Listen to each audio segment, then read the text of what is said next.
हजारों साल पहले ना भारत की जमीन पर दो महान विचारकों ने लगभग एक ही समय काल में अपने दर्शन दुनिया के सामने रखे। हाँ, और दोनों ने ही बहुत प्रमुखता से अहिंसा की बात की थी। बिल्कुल, दोनों ने इंसान को मोक्ष और शांति का रास्ता दिखाया।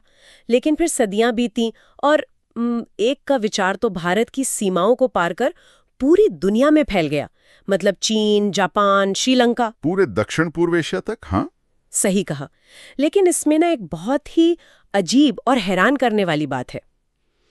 अपने ही घर में यानी भारत में वो दर्शन लगभग गायब सा हो गया। ये सच में इतिहास का एक बहुत बड़ा विरोधाभास है ना?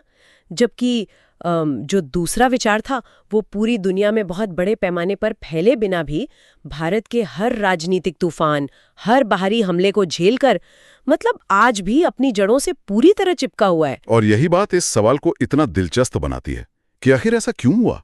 क्यों एक विचार अपने ही घर में टिक नहीं पाया और दूसरा हर विपत्ति के बावजूद अमर हो गया? तो आज की हमारी इस गहन चर्चा का विषय बिल्कुल यही है। हमारे पास जो स्रोत और प्राचीन नोट्स मौजूद है ना, वे भगवान महावीर, जिन्हें इन ऐतिहासिक नोट्स में जिन कहकर संबोधित किया गया है, उनके एक मास्टर स्ट्रोक की बात करते हैं। बिल्कुल, और वो मास्टर स्ट्रोक था चतुर्वेद संघ का निर्माण। हाँ, तो आज का हमारा मकसद यही समझना है कि कैसे एक प्राचीन दर्शन का जीवित रहना सिर्फ उसकी अच्छी शिक्षाओं पर नहीं, बल्कि उसके जो अनुयायी थे ना, उनके संगठनात्मक ढांचे पर निर्भर करता था। देखो, अक्सर हम ये मान लेते हैं कि किसी भी दर्शन या विचार के जिंदा रहने की वजह केवल उसकी शुद्धता या उसकी आध्यात्मिक गहराई होती है। मतलब हम सोचते हैं कि जो विचार सच्चा है वो तो अपने आप टिका रहेगा, जो कि सुनने में बहुत आदर्शवादी लगता है। हाँ, लेकिन जब हम इतिहास के पन्नों का बहुत बारीकी से विश्लेषण करते हैं तो एक अलग ही सच्चाई सामने आती है। केवल अच्छे और महान विचार होना कभी काफी नहीं होता। तो फिर क्या चाहिए होता है? उन विचारों को जमीन पर उतारने और पीढ़ियों तक जिंदा रखने के लिए ना एक बहुत ही ठोस, लगभग अदृश्य लेकिन बेहद मजबूत संगठनात्मक ढांचे की जरूरत होती है। अगर वो ढांचा नहीं है तो विचार चाहे कितना भी महान क्यों ना हो, वो समय की आंधी में उड़ जाता है। बिल्कुल, और इस विषय की प्रासंगिकता आज भी उतनी ही है। मतलब ये केवल किसी प्राचीन धर्म की बात नहीं है, ये आज के समय में भी कठिन परिस्थितियों में किसी विचार के टिके रहने का एक बेहतरीन केस स्टडी है। चलो इसे जरा विस्तार से समझते हैं।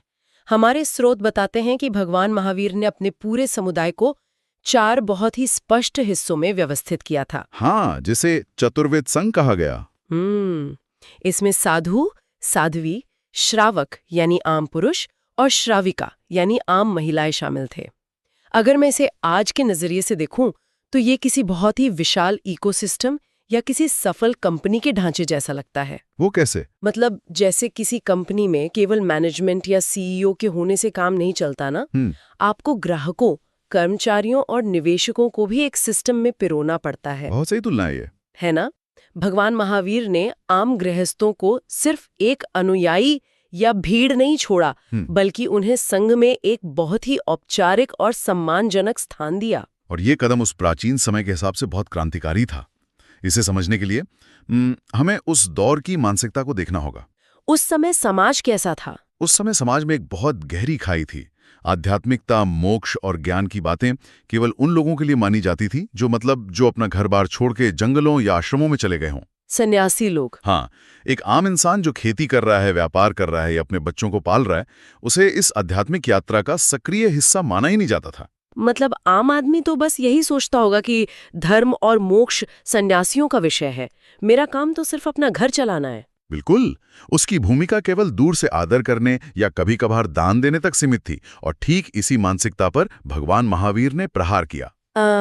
तो उन्होंने आम लोगों को मुख्य धारा में शामिल किया। हाँ, जब उन्होंने श्रावक और श्राविका को अपने संघ का आधिकारिक हिस्सा बनाया तो उन्होंने आम इंसान के भीतर ये भाव जगाया कि तुम कोई बाहरी दर्शक नहीं हो, तुम भी इस धर्म के उतने ही महत्वपूर्ण स्तंभ हो जितने की एक सन्यासी। एकदम सही। ये समाज के हर वर्ग को महत्व देने और उन्हें एक बहुत बड़े उद्देश्य से जोड़ने की गहरी मनोवैज्ञानिक रणनीति थी।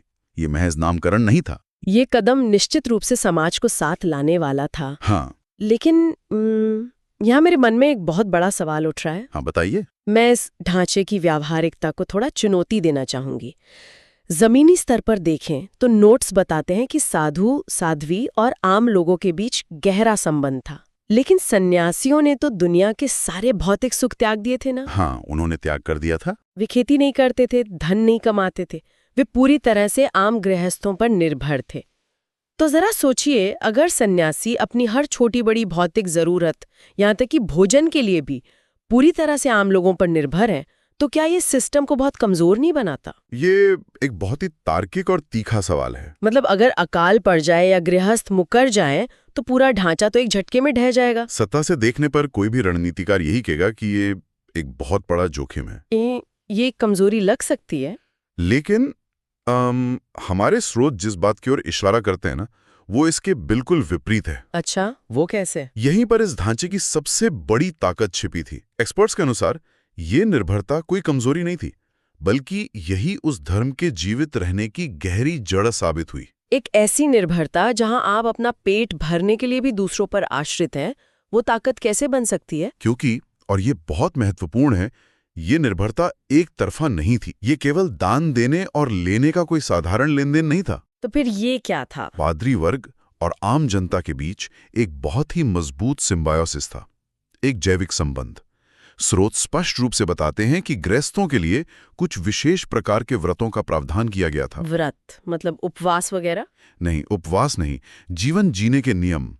इन विशिष्ट व्रतों का मुख्य उद्देश्य सन्यासियों का समर्थन करना और समाज में नैतिकता बनाए रखना था। अच्छा, तो आम लोग भौतिक समर्थन देते थे जैसे भोजन और आश्रय, और बदले में सन्यासी उन्हें क्या देते थे? सन्यासी उन्हें समाज का आध्यात्मिक मार्गदर्शन देते थे। वे समाज को अनुशासन का वो ढांचा देते थे जिससे नैतिक संतुलन बना रहे। समझ रही हूँ। और मजे की बात यह है कि गृहस्थों के लिए जो व्रत बनाए गए थे वे बेहद व्यवहारिक थे। उन्हें अपना घर बार नहीं छोड़ना था, जैसे कि सत्य बोलना, व्यापार में ईमानदारी रखना और कम से कम हिंसा करना। तो इसका जमीनी असर ये हुआ होगा कि इन व्रतों का पालन करने वाले लोग समाज में बहुत भरोसेमंद बन गए होंगे। बिल्कुल। जब कोई व्यापारी झूठ नहीं बोलता तो समाज में उसकी साख बढ़ती है। इससे ये वर्ग आर्थिक रूप से बहुत स्थिर और संपन्न हो गया। और उनकी इसी आर्थिक स्थिरता ने सन्यासियों को एक बहुत ही सुरक्षित आधार दिया होगा। एकदम। और ये आधार किसी राजा या सम्राट के संरक्षण से भी ज्यादा मजबूत था, क्योंकि राजा तो युद्ध हार सकता है, लेकिन हजारों अनुशासित गृहस्थों का समाज इतनी आसानी से नहीं बिखरता। ये नजरिया वाकई चीजों को देखने का ढंग बदल देता है। ये ऐसा है जैसे मतलब समाज का एक हिस्सा जमीन में गहराई तक जड़ें जमा रहा हो ताकि दूसरा हिस्सा आसमान की तरफ बेखौफ होकर बढ़ सके। बहुत खूब। दोनों का काम अलग है, लेकिन दोनों एक ही पेड़ का हिस्सा हैं। और यहीं पर इतिहास सबसे बड़ी करवट लेता है। भारत में सदियों के संघर्ष और उथल-पुथल का दौर। हाँ, जब भारत में बाहरी आक्रमण हुए, भयंकर राजनीतिक उथल-पुथल हुई, तब इस पूरे ढांचे की असली परीक्षा हुई। और यहीं पर चतुर्विध संघ का सबसे बड़ा ऐतिहासिक परिणाम सामने आता है। और यहीं पर वो बात आती है जिसका जिक्र मैंने शुरुआत में किया था। हमारे स्रोत में जैन धर्म और बौद्ध धर्म के बीच की एक बहुत ही स्पष्ट तुलना की गई है। हाँ, जो कि बहुत जरूरी तुलना है। मतलब बौद्ध धर्म का विस्तार तो बहुत तेजी से हुआ था ना, वो पूरे एशिया में छा गया। लेकिन स्रोत कहता है कि जब भारत में संकट आया तो बौद्ध धर्म काफी हद तक विलुप्त हो गया, जबकि जैन धर्म अपनी जमीन पर मजबूती से टिका रहा। ये सच में हैरान करने वाला है। इसके पीछे कोई चमत्कार नहीं था, बल्कि यही संगठनात्मक ढांचा था।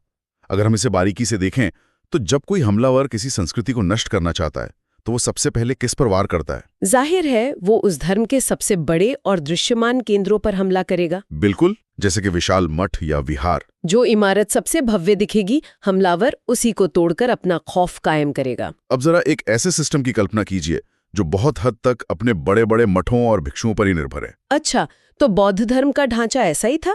काफी हद तक। उनका ढांचा ऊपर से बहुत भारी था। भिक्षुओं की भूमिका सर्वोपरि थी, लेकिन आम गृहस्थों के लिए ऐसा कोई बहुत औपचारिक संगठन नहीं था जो उन्हें रोज उस धर्म से जोड़े रखे। तो जब हमलावरों ने बड़े विहारों को नष्ट कर दिया तो मुख्य आधार ही छिन गया। हाँ, पीछे जो आम लोग बचे वे धर्म का सम्मान तो करते थे, लेकिन उनके पास कोई विशिष्ट व्रत या ढांचा नहीं था जो संकट के समय उन्हें बांधे रखे। इसलिए वे धीरे धीरे अन्य सामाजिक व्यवस्थाओं में घुल मिल गए। अरे वाह, मतलब बौद्ध धर्म का पेड़ बहुत ऊंचा तो गया, लेकिन उसकी सारी ताकत एक ही मुख्य तने में थी। जैसे ही तना कटा पूरा पेड़ सूख गया। ये एक बहुत ही सटीक एनालॉजी है। और इसके ठीक विपरीत हम जैन धर्म के ढांचे को एक विशाल बरगद के पेड़ की तरह देख सकते हैं। क्योंकि बरगद का पेड़ केवल अपने मुख्य तने पर निर्भर नहीं रहता। बिल्कुल, वो अपनी हर शाखा से नई जड़ें जमीन की तरफ गिराता है। और जैन धर्म के मामले में वे नई जड़ें हजारों आम श्रावक और श्राविकाओं के घर थे। यानी विपत्तियां तो जैन धर्म पर भी उतनी ही आईं।